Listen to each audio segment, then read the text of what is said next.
Live, Trey. All right, we did it. Good. On the YouTubes and the Twitches. On the YouTubes and the Twitches, aka What Matters. I don't know if it's because I'm old, but I do. Oh, it's definitely because you're old, buddy. It's definitely because you're old. But I do enjoy it. I do enjoy it on Facebook. Like I wish it wasn't. It didn't cost money to like stream all three. Yeah, I also really wish Facebook wasn't so difficult. Right. Yeah. Because they're like, we're not going to keep up with your stuff, so you got to back up your own thing, and I'm like, ugh. Yeah. That's why we lost so much for book club. Yeah. But it is what it is.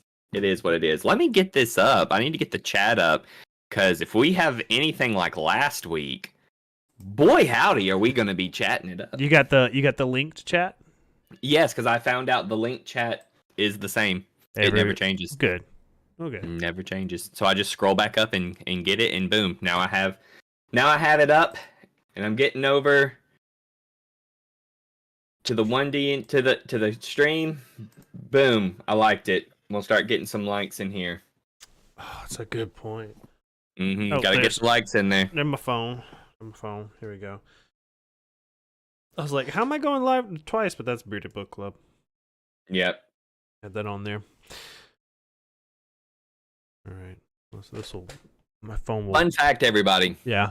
Our daughter Jubilee is entered into the babbling stage. Fun. Yeah, so if you just hear a baby going off the rails in the background, knowing she's just giving her mom the business, it's no big deal. She gets a thing going and she just goes, and she's not quiet, man. She is not quiet at all. I feel so sorry for Emily. I'm like, oh God, she got my attitude as well as my eyes. That's not good. But that's yeah. Hilarious. Travis, I know we've talked about it, but you gotta do something about the size of my head on the stream. That's all you and camera placement, my friend. I don't. Dude, I'm like 2 feet away from this thing. I don't know what to do. Like, I mean, I can zoom in and be extra large as well. Like, No, that's not gonna help, Travis. That's not the problem. I'm just gonna have to. I'm worried. Oh, well, let's be real here. You'll be able to hear me no matter how far away I get from this. That's mic, true, so. but you don't want. That's true, but you don't want to get too far away. You got to be, and then like you've got probably another foot and something between you and the mic, and I'm sitting here eating mine. Yeah. See, this is me right up like Travis level right now, and this is just me talking normally. So there's a big difference there.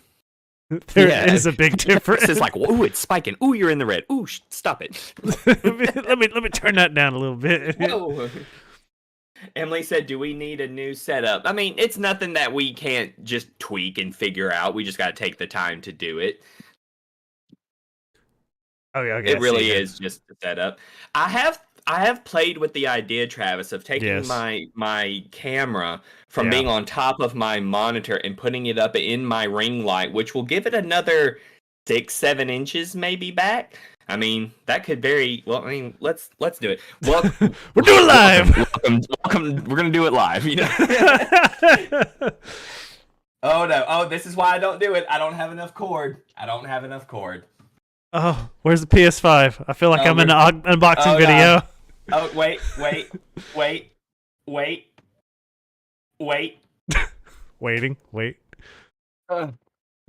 Okay. Now Hey, it's up there.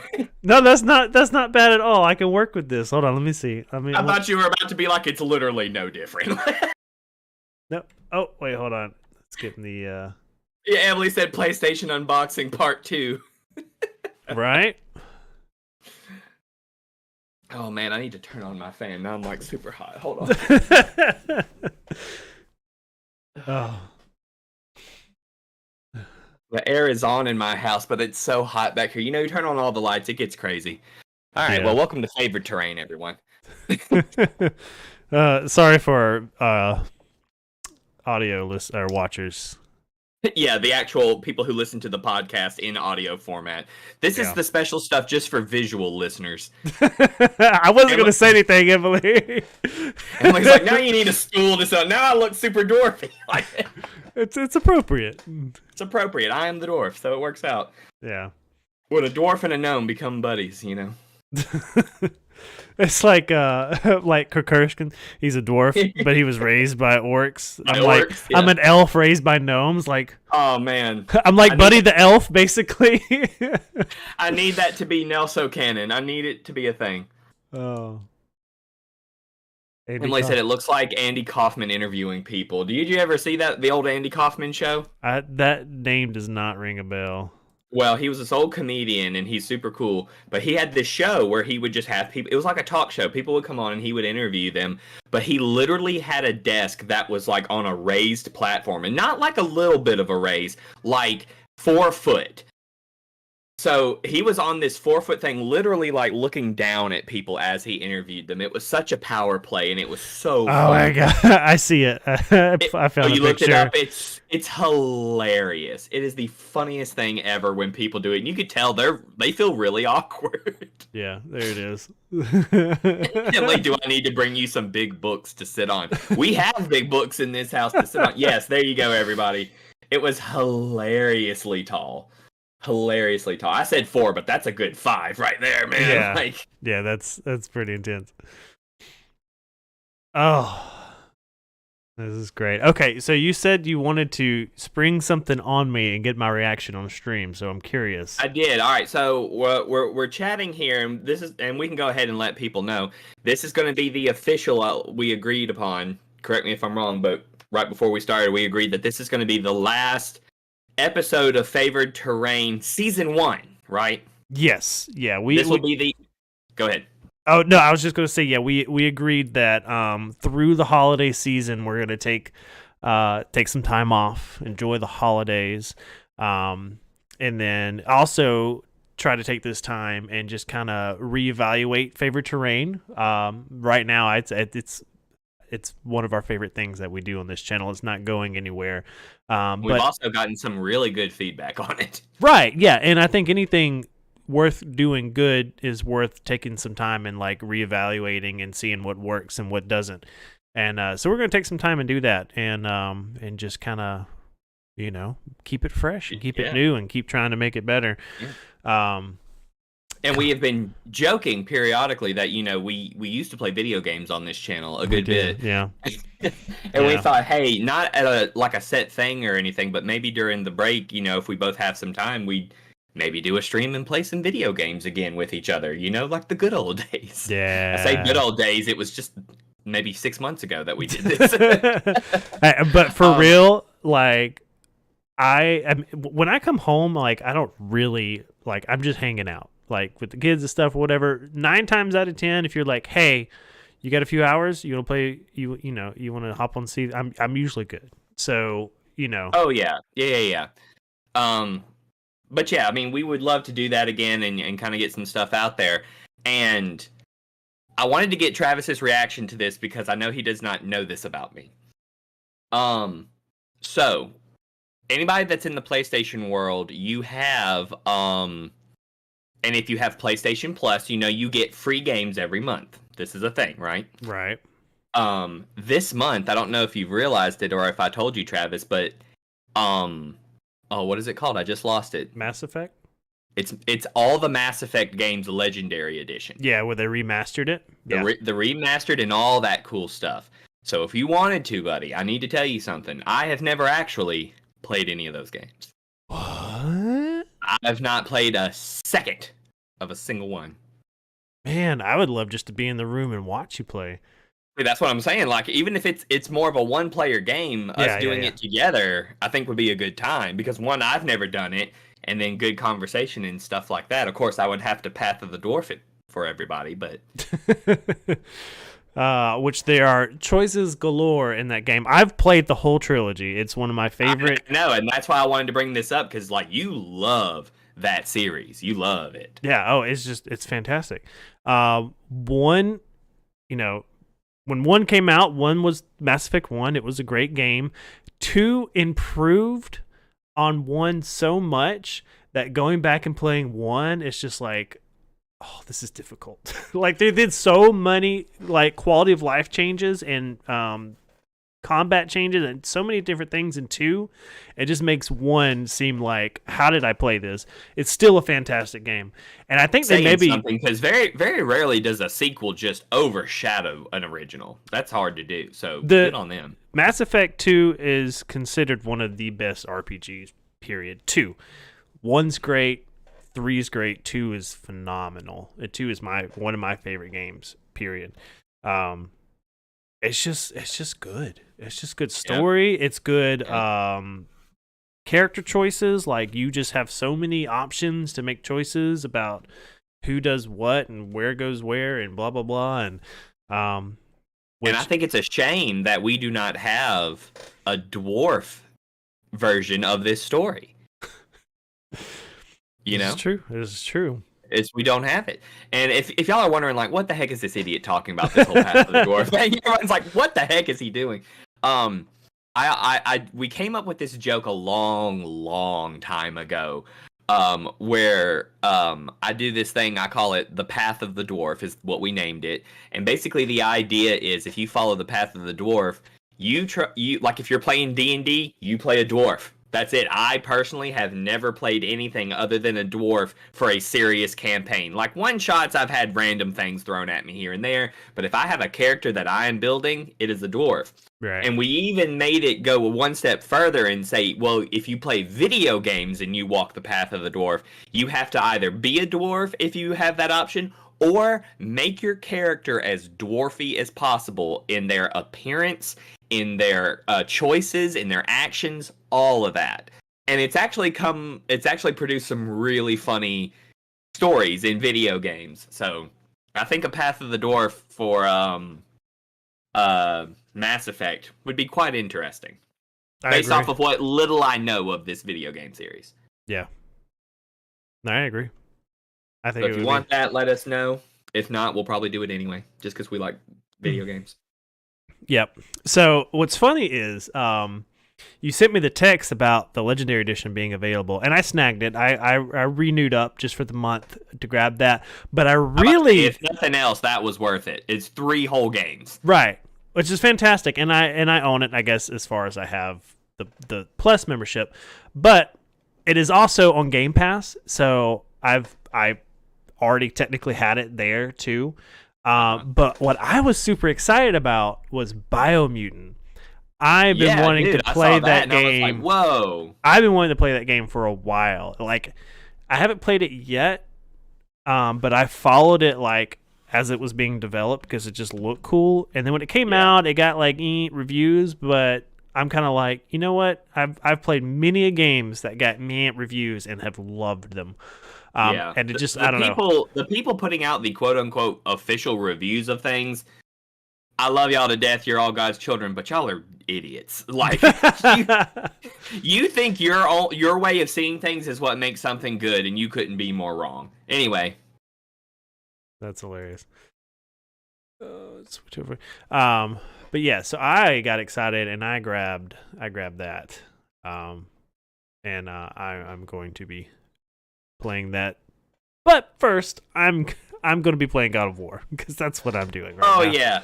Oh yeah, God of War Ragnarok is chef's kiss, perfection. Should have gotten Game of the Year. I don't care about Elden Ring. Should have gotten Game of the Year, but the thing is, where it didn't get Game of the Year, it got every other award. So yeah, did you watch the whole Game Awards? I did not. I hit the highlights from the internet. Yeah, that's fine. That's good. Good. I'm about to say, did Will Smith slap somebody again? Like, what happened? No. It was good compared to last year, especially. Like, they had a lot of really good announcements. I think the awards flowed better. It wasn't as long and yeah. I remember for a couple of years they tried to make it like the Emmy of video games. I'm like, okay, it's nice to have awards, but come on, for real. They are trying to somewhere in between the Emmys and E3, like is where they're landing, and it's a pretty good sweet spot. But what was I going to say? I was going to say something. Oh, there was just some cringy moments, but the announcements were good. It's a bunch of video game nerds. What were you expecting? Like? I know. I heard somebody last year say, what do you expect when you give the most socially awkward people awards and tell them to say something? Like, right, yeah. These are the nerdiest of nerds who made it their life job to make video games, and you're going to be like, themselves. Give a speech in front of hundreds of people. Here you go. And you get these people up there, and they're like, but yeah. So, do we want to take a small second and talk about God of War? Just because I don't ever. Hey. Yeah, that's totally fine. If we need to come up with a whole nother video game podcast, we can do that too. Instead of favored terrain, it's up, down, left, right, circle, square, something like that. I don't know. No, we'll hit on God of War real quick, and then we'll jump into some. We are going to talk about D&D this week, I swear. Yeah.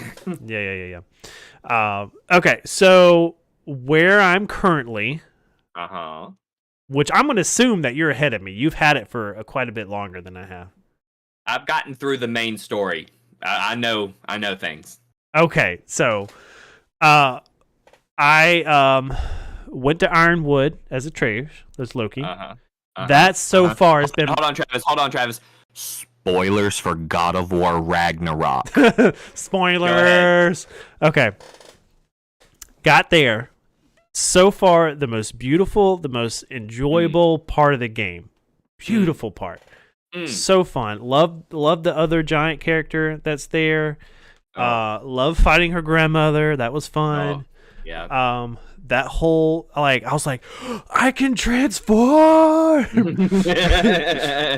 was like, this is awesome. Like, I almost like stopped playing and text you like, I'm a freaking wolf train. Everything I've ever wanted. and then when the girl was like, so who's the soul in your dagger? And I was like, it's Frank the Dagger. It's Frank the Dagger. Oh my God, that's a connection to D&D. Frank the Dagger. Yes. Oh my gosh. Which, I mean, how do you drop that and then don't talk about it for the rest of that chapter of the game? Like, I know. I was like, hello, what, hello? It takes a while. I'm just going to let you know. Don't expect an answer anytime soon. That's fine. Okay, so I was like, don't do it. Don't do it. When he took the soul and put it in the snake. Yeah. I was like, that's a bad idea, my dude. You're making bad choices. Okay, all right. I just did that. I've done. And then I got up with Freya. Yeah. Did all of her stuff on her home island. Okay. Like, I did all the side quests. I did the stuff for the dwarves lady. I did stuff for her wedding ceremony. I did, like, as soon as you thought the writing was good, buckle up for Freya stuff, man. Oh, dude, my gosh. It's so good. But what I loved was, like, once you get Freya, once you team up with her, it's just like, side quest. They hit you hard with it. They really do. Like, I mean, they just like, poured it in your lap. We feel like we didn't really develop this character last game. So here's everything you need. Emily said, are you playing for story or playing on a more difficult level? I'm playing just the normal default, the middle of the road. Yeah, give what I think they call it different things. I think it's called Give Me. I don't even remember what it's called, but balance, it's or something normal. Like that. Yeah, Give Me Balance. I think it's called. Yeah. So enjoyed her, and then after I got done doing all the stuff that I could possibly do on her island, I went back to the Elven Island or the Elven Realm and did the other desert part. Yeah. Everything that I could possibly do in there. Question though. The troll that's petrified. I couldn't figure out how to unpetrify him. Is that something I do later? I think it is later. I think it's a very specific thing you have to find. I don't have the thing to do it yet. Okay. So I'm playing through it a couple of times. I'm playing through it on easy with Emily so we can just get story and stuff. Yeah. And then I'm playing through mine, Emily is for story. Emily's playthrough is for story, mine is for glory. So I'm playing on a little bit of a harder difficulty, but I'm kind of cheating. I'm using the easy playthrough to sort of map it out so I can know what I need to do. Because it does go differently, because a lot of that stuff, like, for instance, when you're in Alfheim and you're doing all the stuff with the Hafgufa, if the way I did it, we played through with Emily, we did just main story. We did no side quests. We did just story. Still took like 18 hours to do. I'm just going to let you know. Which I think I'm 15 in at this point, just saying. You might be very fun. But anyway, so we did that, and then we went back and did it. So the first time I got into the deserts of Alfheim, I just had Freya, no Atreus. Oh. And so the dynamic was very different, because so you did both sides of the desert with Freya? Yes, from the very beginning. Atreus never saw anything but that one time we were in Alfheim. And I was like, oh, okay, this is a very different dynamic, because she gets there, and they even had this little, the side dialogue they do while you're traveling? Yes. She even said, why didn't you do this earlier? And they were like, we were more focused on preventing the end of the world. We didn't have time for this, Yeah. And she said, I just can't help but think that Atreus really would have liked doing this. And I'm just like, whoa. Yeah, I mean, that was it's totally a side thing. You don't have to do it, but the dialogue geared more towards Atreus. It is, and the dialogue and the relationship building you get out of that between Atreus and his father, it's good stuff. There's some really high emotional moments just in the desert with them two. Yeah, and I tell people, if you're a dad, you need to play God of War Ragnarok, because you need to play both of them. Play both of them. It's fantastic. Let me put it to you this way: I am a good father to my daughter, but after seeing this story, I want to be a better father. It is that this game is so well written, it will make you change how you think about things in your real life. It's not just video games anymore, guys. We're on a whole nother level now. Okay. Preach. But yeah, so I went back to the desert, did all the stuff I could do there. Fighting that Drake was fun. That was a good fight. I enjoyed that. Yes. There was one. Oh, the one with the librarian. That one. Yeah. I was like, oh, Kratos didn't finish it. Yes. And I was like, oh. Yeah. Trying to think if there's anything else. Yeah, so I went back to Sindri's house, had a big argument with my son, and then he stormed out via bear, and that's where I'm at. That's where you're at. Okay, I know exactly where you're at. I will say you're maybe halfway through, buddy. That's fine with me. The more I got to do, you've got a lot more game to go, man, and you are going to love it. And I want to do a special episode, even if this is like an in-between thing where we just do a video game talk. We got to talk about it once you finish it, because holy crap, I know things that you don't, and I'm just so excited. Oh my god! So I think you just came up with a great idea for a show, and that is we both play the same games, and then just talk about them. We'll call it Dads of War. No, I'm joking. Yeah. Anyway, put a pin in that. We'll figure that out later. Yeah. Emily said, I think that it is so cool that you're both having different gaming experiences because of the placement of side quests. Yes. Yeah. I mean, I don't want to get off on a video game tangent again this week, but this game did so well. The side quests do not deter from the main story. They add to it. Yeah. There are totally different conversations buried within this game depending on the choices that you make. Yeah, it's the replayability of the God of War games has always been good, but now it's next level, because it's depending on how you do it determines what they say to each other, and I'm just like, oh my god, the crap that Kratos got for retrieving the ball for the female door. My gosh, yes, they harass him so hard for that. All right, that was great. But that's... and then of course I need to make the mega cut of dinner time with Kratos. Yes, please do that. I do need to do that. I need to make it happen. All right, so are we done with video game talk for now? We are. All right. Back to D&D. Yes. So a couple of things before we get into Unearthed Arcana. Your boy has a birthday coming up. and I would like to play some D&D with my friend. Me? Yeah, you my friend. Oh, I'm your friend. Okay, cool. Yeah. I was like, you can't trick me, Travis. I know you have more than one friend. I do. I was going to be a smart. I can be like, well, call Kote. But that sounded a little too mean in my head. All right, so yeah, okay, it's an official birthday request. Go ahead. Yeah. Anyway, I'm just gonna. We can also put a pin in that for later, but I'm just throwing it out there. I would like to play D&D with you because I haven't done that in forever. I agree. It's been way too long. Maybe we can get butt hair Natalie to come down from her. Yeah. And everybody in the comments #ButtHairNatalie, and she will be forced to awaken from her slumber and acknowledge it. It's like saying Beetlejuice 3 times. You know, you have to summon her, and she's a very special entity in our world. Yeah. Actually, Chelsea's been talking to her a lot lately. She was going to come down for a day when Chelsea was incapacitated, but she had something come up last minute. There it is. There it is in the chat. It's happening. Woo, Butthair Natalie. Yeah. Thank you, Murdoch. #Butthair Natalie. Yeah. I love how our people don't really even know the backstory, but they're like, we'll do it. Cool. Emily said, come sit on our porch and play. We can do Wassel. Oh, hey, if you want to do it here, buddy, that would solve a lot of the things we've been saying we've been meaning to do. That's true. What's Wassel? That sounds familiar. I know what Wassel is. Wassel.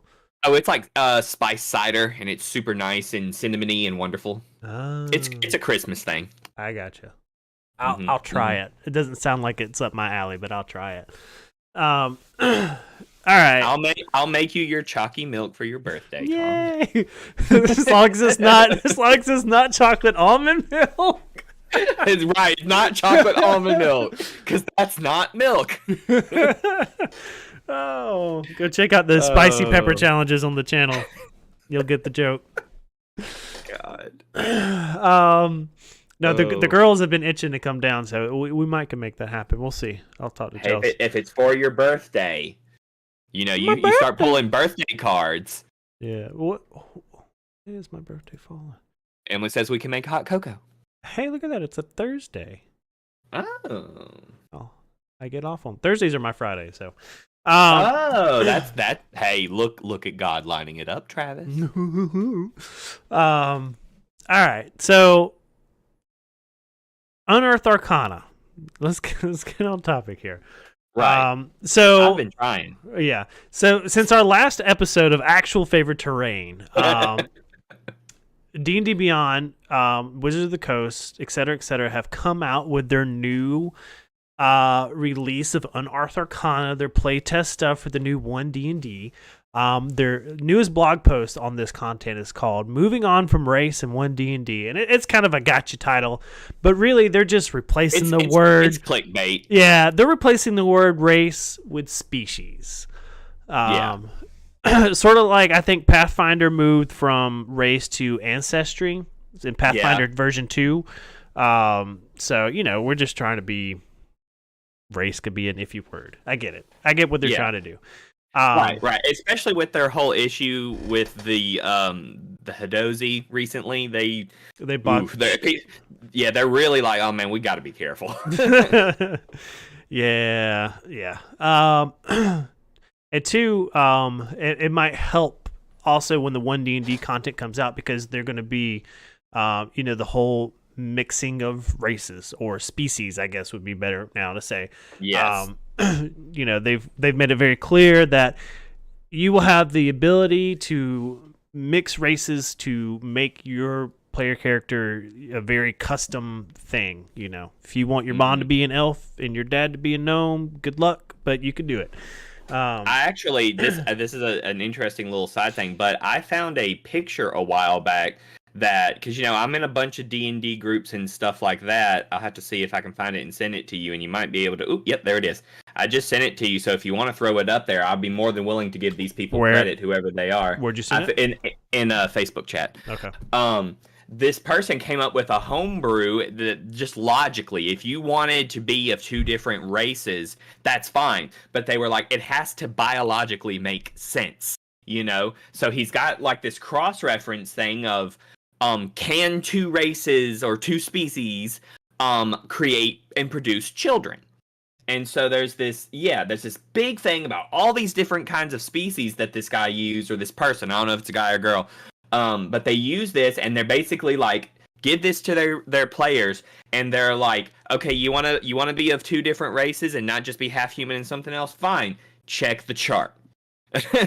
And it's either yes, no, or there is some maybes. It all depends on the situation. But I thought this was really cool, and I'm like, man, this will help a lot of people out when this whole mixed parentage for the species thing starts happening, because you got to really think, at least for me in my games, I'm gonna be like, it does not make sense that your mom is a fairy and your dad is a minotaur. Let's be real here, okay? That's stupid. So you can't fight true love, Trey. Yeah, I'm sorry. I don't care what anyone says. You also might want to check that chat real quick, buddy. Ooh! Speaking of hot girls, we found some here. So I was like, oh, okay. All right. So yeah. Either way, I thought this was really cool with this whole species things, because it's like, can you just literally pick two hodgepodge things? Not in my game. You're not going to be able to. I'm sorry. So sorry, future players and current players. You can't do that. But this makes a lot of sense, because it does make sense across it. I'm sorry. I'm going to have to be that guy, Trey. Whoever made this literally just had to sit at their computer and look at every single race and every little square and imagine if this was physically possible for relations, and put a little Y, an N, or an M. That's a lot of squares, Trey. A lot of squares. That's like, I want to give Dungeon Masters due credit, because dedicated Dungeon Masters put the work in, man. And it may be stupid, but by God, we do the work. You cannot tell me that this person didn't do exactly what you just said, but by God, they now have this document. They got it. They put the work in. Yep. Yeah. All right. Wait, why can't a human and a bugbear? Why can't... Is that a maybe or a no? That's a no. It's a no? I mean... Again, I'm not saying it's personal. You'd have to ask this person, hey, if you're listening to this and you're seeing this on the video and you're the person that created this chart, contact us. We would love to have you on the show. Yeah, I'm not agreeing with 100% of these, but it's a good framework. And like I said, does this count as lustful thoughts? Imagination. Oh, wrong show. Wrong. There we go. Oh, nope. What is that? Oh, that's for when we play video games. Yeah. See, we don't even know what that is anymore. We're in the world. Okay, but yes, I saw that and I was like, I gotta save that because that's gonna be helpful. But yeah, the whole species thing is that you can really start mixing and matching and do some cool things. You got the show. I got the show up over here, so I'm seeing all the glitches. Yeah, I'm like, sorry. No. So yeah, that's the big thing. No more races. It's all species. Yeah. And we're just kind of go from there. One of the new things that they released earlier, though, is this new species altogether called Ardlings. And basically, you are a humanoid creature, but with the head of an animal. That was in the very first one, right? And they revised it in this one. So they've done some revising. Yeah, Ardlings were supposed to be the opposite of tieflings. So tieflings have the more what is it? The fiend or the devil or whatever. Infernal. There we go. That's what I was looking for. Yeah, infernal. The bad planes of existence, and then the Ardlings are of the good planes of existence. Which you would have thought the Aasimar were that. I think they're kind of adjacent to angels more than... Sorry, Emily's making me laugh in the chat. Oh. Let's get it on. Oh, that's funny. Maybe. Yeah, so... I've always said Emily would have made a really good, I guess technical director. Like, if we gave her the control over the cameras and the sound cues and stuff, she would be hilarious. Yeah, she would be the producer. She'd be the best producer of the show we ever had. And let's be honest, our wives have been the producers of the show for a very long time. They've been producers of our lives. Yes. So yes, Ardlings have kind of gotten reshaped a little bit. They feel more along the lines of like, I guess if you wanted to go good, evil, these feel more like the neutral terms. At least is what I get the sense off of it. But they do say specifically they have innate connection to divine magic. And I even put in my notes here, not natural magic. It feels like it would be more of a nature thing. But they're like, no, these are creatures who are descendant from divine beasts. So it is more than just you're an animal-headed dude, you know? Yeah. And so what they've changed in this one, and let me switch over here to the screen share. They wanted more as part of like the survey that everybody got to fill out. They took that feedback, and a lot of people were like, "Hey, these Ardlings are a little bit too broad in like what they can do, what they can look like, kind of to give us more specifics." And so and they did that. So they have something new now called the animal ancestry, and you have 4 groups here. You have the climbers, the flyers, the racers, and the swimmers. And you know, your visual presence of whatever type of animal you want to portray is really up to you. And then you kind of justify which category that you're going to fit that into. Obviously, like, you're not going to be a bear and be a flyer ancestry. Doesn't make sense. That makes sense. But each one has, you know, specific abilities that go along with it to kind of flavor it up or whatever. Which, let's see, climber, and they give examples: bear, cat, lizard, squirrel. You have hook claws, sharp nails, and a serpentine tail. As a result, you have a climb speed equal to your speed, and once per turn, you deal damage with your unarmed strike to a target. You can increase the damage to that target by an amount equal to your proficiency level. Flyer, flying, racer. You could take. Hold on, let's camp out at racer. Okay. Deer, dog, horse, triceratops. I was literally reading this, and I was like, what? So I just thought it was interesting. Like, I got it because it's like, you know, the whole thing about triceratops is like they ram into stuff with their horns. So I see why they put them on racer. It just seems so left turn all of a sudden. Yeah, you know, Velociraptor if you want to go with dinosaurs, but you know, in my 5-year-old mind, I just see the triceratops as, you know, more of a unstoppable slow-moving train. Like, it's going to come through. I don't see it as fast. Yeah, but I don't know. I'm not a dinosaur expert. Yeah, I don't know either. I just thought it was funny that they put triceratops on there, which I think they ultimately put them on there saying, hey, you could even do like dinosaurs. Like you said, they give like 4 examples of each of these ancestries, but obviously, you know, the number one rule in D&D is that these are guidelines, not rules. So if you come up with another animal that's not listed on here, you could do that too, you know, like if you wanted to be, well, they have an owl on here, but I'm trying to think of something kind of crazy. For instance, fox is not on here. A fox is not listed. However, if you wanted to be a fox-headed Ardling, I'm sure that would qualify as a racer. Yeah, because they're quick and they run. So it's like, it's really whatever you want to do with the whole thing. Yeah, I just was like triceratops. Yeah. And so, yeah, the racer, when you take the dash action, your speed increases for that action. The increase equals 10 times your proficiency level. So at first level, which is 2, you get an extra 20 feet. So that adds up after a while. You become a fast person. Yeah. You get real fast. Later level, adding this on top of like being in a monk or whatever. You hit that 3rd tier, oh, buddy. Wow. Yeah, think about it. Long game. Swimmer, you can hold your breath for up to an hour at a time, and you have a swim speed equal to your speed. In addition, you have resistance to cold damage.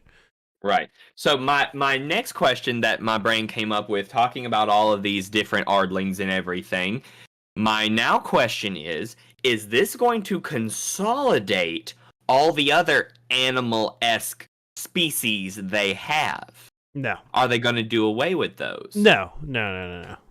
I don't think so, because those others are kind of become staples. But I really had to question, like, well, if you could just be a cat ardling, what does that mean for tabaxi or the Aarakocra, if you want to say it a specific way? Because there are specifically bird-type peoples there. But I also know that these ardlings are human bodies, animal heads, not what the other species are. Right. Because I always say Khajiit, the Tabaxis, I mean, they're like full cat bodies. Ardling, you're just anthropomorphized animals. Right. Yeah. And ardlings, you're just gonna have a cat head and on a human body, normal people's skin. Let's say it like that. I don't know. It's just the thought of it. Normal people's skin. The thought of it kind of creeped me out, and then it just came out creepy. I don't know. Normal people's skin. Great. Now we got to write the apology letter, Travis. Good job. Wizards of the Coast, it's like, see, it's not so easy, is it? All right. So let's go down to Dragonborn. Yeah. Because I love. It doesn't feel like a lot has changed. Well, I love what they did change. Two big things. Yeah, go ahead, because I think like we're on the same page here. Okay, your breath weapon, where previously, it was either a cone or a straight line. Now you can pick. Yes, and I'm like, that is wonderful. Dragons can't actually do that if you want to get technical with it. No, but I see them changing that for the new bestiary. Probably so. I mean, you're probably right. That probably gives us a glimpse into that. But the idea that you could do a cone or a line, phenomenal. It makes breath weapon feel like it is actually versatile and useful now. Right. Yeah. And I mean, that just makes sense. Like, I feel like if you could blow a smoke ring by changing the shape of your mouth, like, you should be able to, like, channel that, open it wide for a cone, have it. Or, for a line. I think that should have been done, kind of thing. Also, you can now fly. Yes, ish, yeah. Quote unquote. You have magical energy that becomes wings. They're sort of like these ethereal things, and it says as a bonus action, you sprout spectral wings on your back that last for 10 minutes until you become incapacitated or you dismiss them. During that time, you have a fly speed equal to your speed. This is where it gets cool flavor-wise. Your wings appear to be made of the energy used by your breath weapon. So if you breathe fire, your wings are like these big Balrog fiery wing kind of things. At least that's how I pictured it in my head. So I thought that was really cool. Yeah. And 10 minutes is a long time. Like you crank that up for a combat, like you're good to go, basically. Oh yeah. Yep. But yeah, like I said, those two things were all that really changed for Dragonborn, but I really like those. I'm like, that's good. That's good stuff. Yeah. Yep. Goliath. And then they did Goliath some great stuff. I'm excited. Yeah. They didn't change a lot for Goliaths, but they said if these things are supposed to be like descendants of giants or part giant, they kind of need to be connected to actual giants. You know, the last Goliaths weren't. They were just sort of like, they're these big creatures that may or may not have giant ancestry. They technically were. I don't know if you watched the video on the stuff that they put out, but he was saying the current version of Goliath is technically an ancestry of heel giants. So if you want to do the heel giant ancestry, you could stick with that. Or if you want a different ancestry, they have one now for all the different giant all types. The types of giants. And I'm like, that's what's up. Right. So cloud giants, you get the cloud giant. As a bonus action, you can magically teleport up to 30 feet to an unoccupied space. That's scary for an 8-foot tall monster. Right. Now, this is, I should preface this, you get to do this, what does it say? You can use chosen benefit a number of times equal to your proficiency bonus, and you regain all expended uses when you finish a long rest. So these are tied to your proficiency bonus. So at level 1, you're going to do this twice, basically. Fires 2 more times than before. Right. Fires burn, fire giant. When you hit a target with an attack roll and deal damage to it, you can also deal 1d10 fire damage to that target. That's pretty crazy. I love that. Especially at early levels, you're just doing an extra D10 twice a day. Whoo, buddy. Yeah. You talk about obliterating something. Suddenly a fire giant barbarian is terrifying to think about. When you hit a target, this is the frost giant, frost shield. When you hit a target with an attack roll, you deal damage to it. You can also deal 1d6 cold damage to that target and reduce its speed by 10 feet until the start of your next turn. Heal giant, or heals tumble. Okay, maybe it's not the heal, maybe it's some other giant. Anyway, when you hit a large or smaller creature with an attack roll and deal damage to it, you can knock that target prone. They don't get a save. Like, if you hit them and deal damage, they are prone. That's yeah. Stone Giant, Stone's Endurance. When you take damage, you can use your reaction to roll a d12, add your con modifier to the number rolled, and reduce the damage by that total. It's pretty awesome. Dude, damage reduction is dope. Like, I'm glad they're bringing that out because you see more damage reduction stuff in this new document. Whereas before, when we're playing like 3.5, further back in the day, damage reduction was a rare thing. Like, you only got it in certain instances, and it kind of went away with the advent of 5th edition, but I'm glad that it's starting to kind of come back because I loved playing a high-level fighter/barbarian back in the day, and whenever the DM... we just had a standing rule. He would tell me the damage I took, and then I would just subtract what I did in damage reduction, because you just got it as a natural ability eventually. So I'm glad that damage reduction is making a comeback. Yeah, and that used to be like a big armor thing, wasn't it? Like, if you had like adamantine or something, like, I remember that now. Last one, Storm Giant, Storm's Thunder. When you take damage from a creature within 60 feet of you, you can use your reaction to do a 1d8 thunder damage to that creature. You are a taser. Yeah, you got thorns, basically. And this extra thing, they have large form. Starting at 5th level, you gain the ability to supernaturally grow. As a bonus action, you change your size to large, provided you are in a big enough space. This transformation lasts 10 minutes or until you end it as a bonus action. During that duration, you have advantage on strength checks, and your speed increases by 10 feet. Once you use this trait, you can't use it again until you finish a long rest. Dang. Oh. Yeah, that's pretty awesome. That's pretty dope. Let's see. I'm gonna go back up here to Cleric, because that's the species addition to this. I'm gonna let you cover the Cleric stuff because I didn't see like anything too crazy. Yeah, it's nothing like major, but they did change some things to them. I'm trying to see. I wrote down that they've got like some boosted heals here and there. The new Supreme Healing thing is nice. Anyway, go ahead. Yes. Okay. Yeah. Okay. So clerics are part of the priest group. So kind of nodding back to the first UA Unearthed Arcana that came out was about the expert group, which is Bard, Rangers, and Rogues. Clerics are part of the priest group. Let's see. Cleric. Okay. So one thing, and I believe this is what they said. If I'm wrong, call me out in the comments. But previously, clerics got their cleric subclass at 1st level. Previously. Like, if you were life domain, you started off life domain. Like, period. And they changed that to be more in line with all the other classes to now 3rd level is when you get your subclass, like most other classes.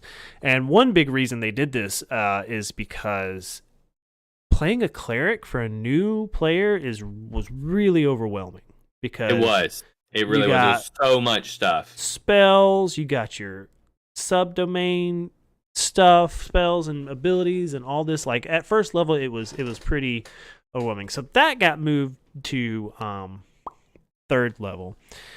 And then let me see, there is one other thing. Prepared spells. Okay, here we go. At 2nd level, there's a new thing for clerics called the Holy Order. You have dedicated yourself to one of the following sacred roles, either on your own or as part of a religious order, choose one of the following options. You can be a protector, a scholar, or a thaumaturge. Protectors. Trained for battle. You gain martial weapon proficiency and heavy armor training. Scholar. Studying and teaching about lore of the gods and the multiverse, you gain proficiency in 2 of the following skills of your choice. Arcana, history, nature, persuasion, and religion. Whenever you make an ability check using either skill, you gain a bonus to the check equal to your wisdom modifier. And then thaumaturge. Delving deeper into your divine magical abilities, you can prepare 1 extra 0-level spell from the divine spell list. See your spellcasting feature for more information on preparing spells, blah, blah, blah, blah. In addition, you regain 1 expended use of your channeled divinity whenever you finish a short rest. Also, okay, so those 3 categories are new. So it gives your cleric a little bit more focus on like what type of holy person you want to be. You get that at level 2, but then at level 9, you get to pick a second one of those. So by level 9, you're more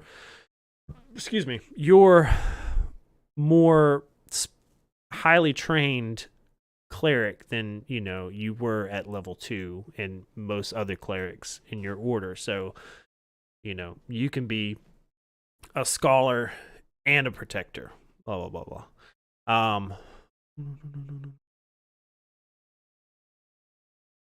And there's some other minor things I don't quite remember.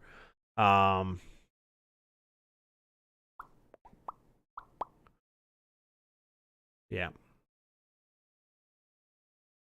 I'm skimming through. There's some updates on the spells, and they also have some feats that are specific to the cleric subclass or the cleric class. But let me get down here through the rules glossary, because they actually, in this one, they added a change log to let you know exactly what changed in this version compared to last. Yeah. Also, while you're looking at that, I just had a great idea. Travis said, if we get anything wrong, you are more than welcome to call us out in the comments. And I just thought, it's kind of hard because neither of us would consider ourselves, I'm pretty sure, dedicated cleric players. No. I certainly, the only cleric I've ever played was an NPC. So there you go. And so I think it would be cool to kind of think about it as if one of the things that we could do if we can orchestrate it, because, we want to have guests on the show and stuff moving forward. If we could find people that more often than not play a certain class, and so they know the ins and outs of it. Because, you got some people that they play clerics and they know how to play clerics well. So I think it'd be really cool to have people on that really know these classes ins and outs and know all the different ways to play them, and just sort of pick their brains on what you could do with a class. Because we can talk for days on end about being a fighter or a barbarian or a ranger or something like that, because we're used to playing those. But the ones we don't know so much, let's get somebody in here who really likes these things and can tell us how awesome they are, because they're all good. It's not like there's one better than the other. It's all opinion. Just an idea. I wanted to get it out there before I forgot it. Yeah. So if that's you and you would like to be on the show, reach out. I'm just skimming through. Nothing really worth mentioning outside of all this. Yeah. I looked at the change log and kind of made some notes about the big differences. There's some spell differences here, and I'm going to kind of flip back and forth here. Go for it. So for the first big change was the aid spell, and I put in my notes here that I wrote down, better than guidance. Because you've heard guidance a lot. If you listen to any D&D shows or anything like that, somebody is, I give guidance, because it's all just willy-nilly, do it whenever you want. But aid is a little bit better now. 30 feet, it's instantaneous. Your spell bolsters creatures, filling them with resolve. Choose up to 6 creatures within range. 6. Each target gains 5 temporary hit points. So this is sort of like the HP answer to guidance. And at higher levels, you can cast it. You can increase the number of temporary hit points by 5 for each spell slot above second. First of all, that's crazy. Like if you're playing a cleric and you don't take aid as one of your divine spells, what are you doing? Are you doing? That's fantastic. Yeah, so I'm just sort of like, guidance gives boost on rolls and stuff like that, but aid keeps you alive. You know? Yeah. What else? I wanted to address the attack action because now that's different a little bit. Where did it go? I have to slip back and forth. I've got paper. I'm old, so I'm going back and forth here. Y'all bear with me. Okay, so this is what I'm saying. They finally put verbiage to stuff that we were already doing in all of our campaigns. Under equipping weapons, it says you can equip or unequip one weapon before or after each attack you make as part of this action, even if the attack is with an unarmed strike.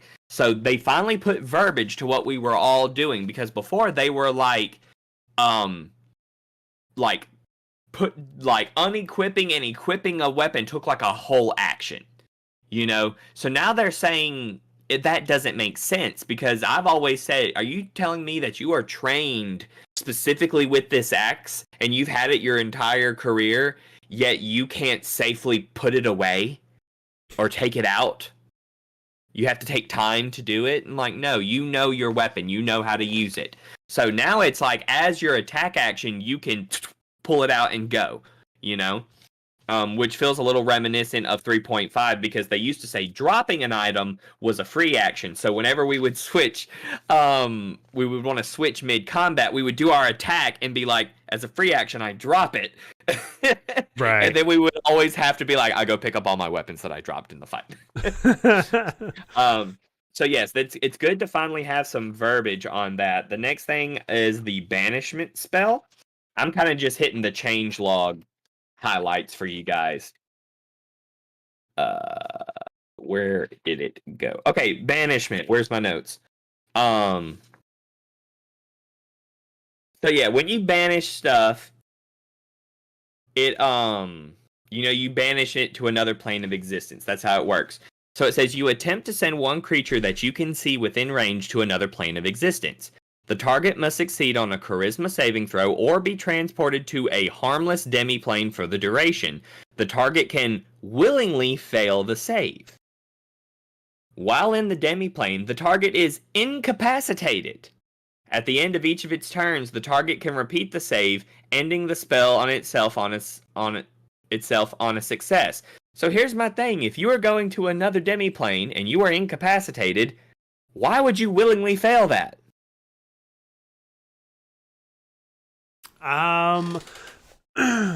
Okay, so see, I'm just sort of like lost here, and I'm like, wait, you can't use it to really do anything because while you're there, you're unconscious. What? Right. So I've seen it used in a couple different ways. One time I had a player actually banish one of their teammates, and the teammate was like, "Yes, I'm fine, banish me." And they were sent to a demi-plane because if they were not, they were about to die from a really big dragon. Like, they were right there in front of the dragon, and he was just like, okay, I'm going to banish, Stephanie over there to a demi-plane. And so the dragon couldn't hurt her or whatever. And then when they came back, she was good to go. And then, of course, that would be the argument, I would say, to willingly allow yourself to be banished. But if you're incapacitated and then you come back, you're no better off, is my point. You just avoided death for a minute. Well, which is a whole fight. I will give you that. It is a whole fight, really. But I'm just sort of like, but why? Well, I mean, being incapacitated for just the duration of the banishment. That's what I'm saying. So once you come back, you're no longer incapacitated. It doesn't say one way or the other. So I guess, yeah, you could say you come back not unconscious. Right, because it just says while in the demi-plane, the target... While in the demi-plane, you are incapacitated. Is incapacitated. Yeah. All right. So yeah, I can see it, but I also see like good storyline for that. Like if the cleric's trying to save somebody and they don't make the save, then that could be interesting. It also says if the spell lasts on a target for 1 minute and the target is an aberration, a celestial, an elemental, a fae, or fiend, the target doesn't return. It is instead transported to a random location on a plane associated with its creature type. So when you banish certain things, once it runs out, they don't come back to you. They go to their home plane of existence, is essentially what it's saying. So I'm like, now we have some utility here. So let me see. If the spell lasts for the target of 1 minute, and the target is an aberration, a celestial, an elemental, a fae, or a fiend, the target doesn't return. So if they make that, if they fail that save, then they're not coming back. But what happens is, though, let's see. At the end of each of its turn, the target can repeat the save. So, say if you're in combat, you banish. But you're incapacitated, so you are doing it at disadvantage. Right. But say you are a fiend, you get banished, and me as a DM having to roll, what is that, 6 seconds? So that'd be 10 rounds that I would have to make a roll. So what happens if you're out of combat? Do I just make 10 rolls? I would. Heck yeah, man. You use these rules against these crafty players. But if they succeed, they only come back to where they are, to where the caster is, if they succeed. If they don't succeed, then they go to their home plane. Yeah, I don't know. It's just like out of combat, though, that just seems like a lot to be able, like... I mean... And but here's the thing. Who's to say time works the same in that plane of existence?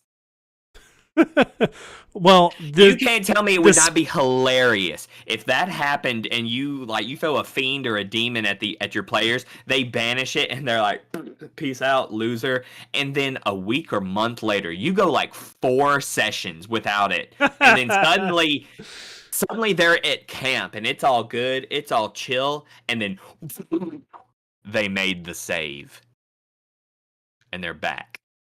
Yeah, but... You couldn't tell me that wouldn't be dope. When the players would be quite angry with you, but that whatever. Would be dope, but it says when the spell ends on the target, it reappears in the space it left. Or that's why there are guidelines in that. No, I agree. That would be hilarious. Okay, so the next thing is guidance. They actually did some stuff for guidance, too, so let me get to that in my notes. It's all alphabetical, so it is helpful. Yeah. All right, guidance. My note says... no more guidance front loading, and this is important because the guidance front loading was aggravating me as a dungeon master, I'll be honest. Casting time, reaction, which you take in response to you or an ally within 10 feet of you failing an ability check. So you cannot, before someone does something, you cannot say, I give guidance. Yeah. You do it in reaction before you know the result. So therefore, if you you do know the result. It says within 10 feet of you, failing an ability check. So it does say. So if it fails, but you don't. But I guess what I'm trying to say is you don't know by how much. That's true. They failed. Yes, if you're a good DM, you're not going to let them know like, no, it didn't pass. Do you want a guidance? Yeah, so if they throw that out there, you can't front load guidance, you can't just throw it out there and then it just sort of like hangs out and stays. You have to know that they failed, and then it could still fail, and because guidance starts off at like what, a D4, I think it is. Yeah, it's a D4. And it also doesn't say you can go higher than that. No, I don't think guidance ever has. Right, because it's a that's cantrip. Probably true. Yeah, but it feels like I was just, and I'm not saying this specifically because it's the rules, you can do that, but it just felt like guidance. Yeah. Like you heard it so much, and you're like, all right, fine, can we just establish everybody has guidance forever from now on? Because that's really what's going on here. So like, now you have to know that they fail, and you don't know the result. So a D4 may help, a D4 may not help. You got to really kind of see. And I would like to imagine good players knowing the action economy of the situation that you're in. If they rolled a 4, you're not going to even bother. Yes, it's a cantrip, and you can do it however often you want, but what good is that going to do? If your guy over here rolled a 4, even if you get 4 on that D4, an 8's probably not going to cut it. You know, like let's be real here. Let's not do something just because we can do it, you know? Yeah. But anyway, so that's guidance. Going back to my list here. Influence as an action. This was interesting. All right, and I put on my note, role play actions is essentially what this is. Yeah. It says this is assisting. You know, we would say I assist them in doing that so they would get advantage or whatever. It says with the influence action, you can try to influence another creature. Well, it's kind of like what I said, but it's something else entirely. Actually, I misspoke. Sorry. You can try to influence another creature to do one thing or course of action that you request or demand. This action can be used only on creatures controlled by the DM, and it isn't mind control. It can't force a creature to do something that is counter to the creature's alignment or that is otherwise repugnant to the creature. This action has 3 main parts: attitude, interaction, and a charisma check. So let me break it down for you. If you've ever been playing this and you're fighting some evil creature, but you know that they are, intelligent and you can reason with them. I roll to convince them not to sell us into slavery. And it's always just been sort of whatever we're going to do. Now that is called influence. You are trying to influence this creature to do something in your favor. But if you are taken hostage by a slave trader, you're probably not going to convince them to just suddenly not sell you into slavery. You know what I'm saying? Right. and as a DM, that's one of those situations where I'm like, I'm just not even going to let you roll because it's not going to happen. You're in not a position. It's not, like I said, or you said, mind control. Like, but what if I get a 20? I don't care. Doesn't matter. It doesn't matter. In this situation, you're not going to convince the person to let you go. Right, it's just not going to happen. You're not going to suddenly convince the big bad evil guy to quit being the big bad evil guy because you're pretty and you winked at them nice. It's not going to happen. Sorry, bards. So, but also dial it back to, like, say you're fighting a monster, a creature somewhere, and you're trying to, like, Chris Pratt, get it to chill a little. Just chill and at least not kill us. Now that is doable because you can feasibly convince this creature to calm down and at least not outright attack you, thus giving you an opportunity to pull back or something like that. Now, are you going to use this to tame every creature you come across? Absolutely not, because if you're going to instigate this creature anymore, it's going to go back to wanting to kill you. But I thought it was an interesting way, and we can go into the specifics of it another time, but basically you've got the attitude of the creature. Are they indifferent towards you, friendly towards you, or hostile towards you? Mm-hmm. Your interaction, this is where you actually role play what you're doing for the situation to be like, I do this, yada, yada, yada. Put some flavor in there to try to get your DM to go, okay, fine, roll for it. And then you have the ability check, and you have specific skills that this falls under. It can't just be anything, okay? So great little action economy thing here, I think, because it's giving you bang for your buck, and they've also worded it just so to where I don't see where it could really be abused. You know, I'm sure that's not true, and someone will figure out a way to abuse this. But if you're a good DM, you would be able to be like, no, we're not doing that, you know?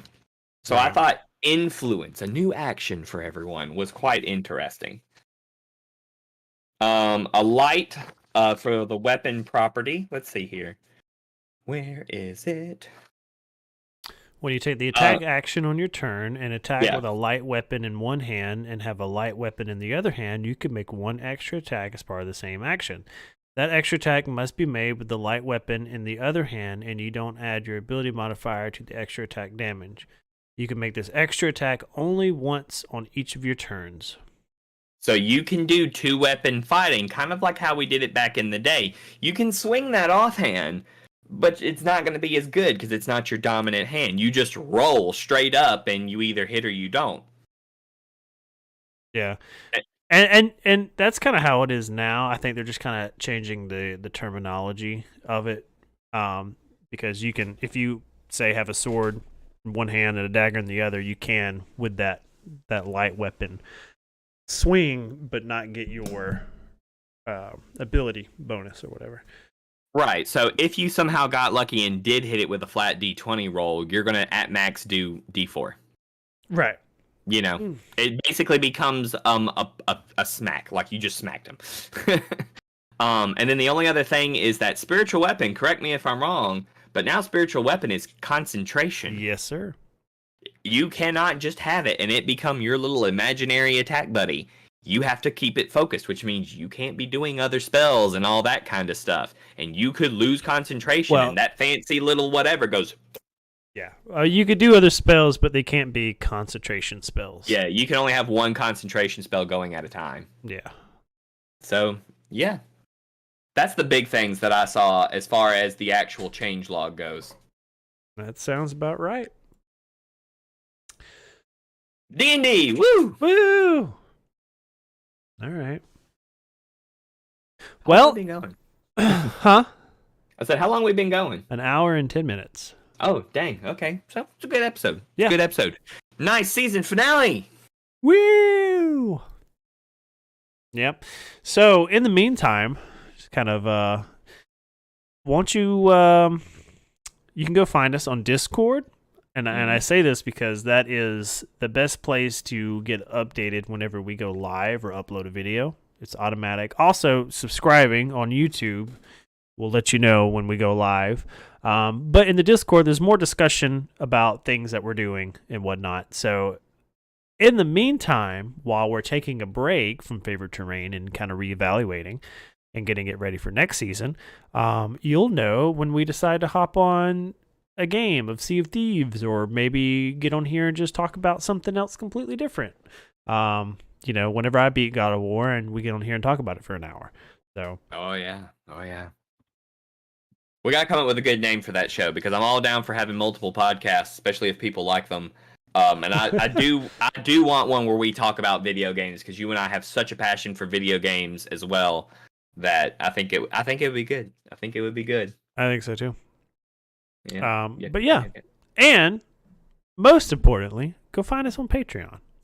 Very important. Yeah, patreon.com/twobeardsplay. There should be a link down in the doobly-doo if you're on YouTube. And go check out our D&D themed tiers over there. There's one where if you sub to us on Patreon, we'll send you a D20 in the mail each month. That's pretty awesome. You can never have enough die. Yeah. Period. Yeah. Also, several other options there. So go check it out. It's worth a look. And that's all I got, I think. Anything to add, Trey? Nah, I think that's pretty much it. All right. Yeah. Well, until next time, I'm Travis. And I'm Trey. We're Two Beards Play. And we'll see you next time.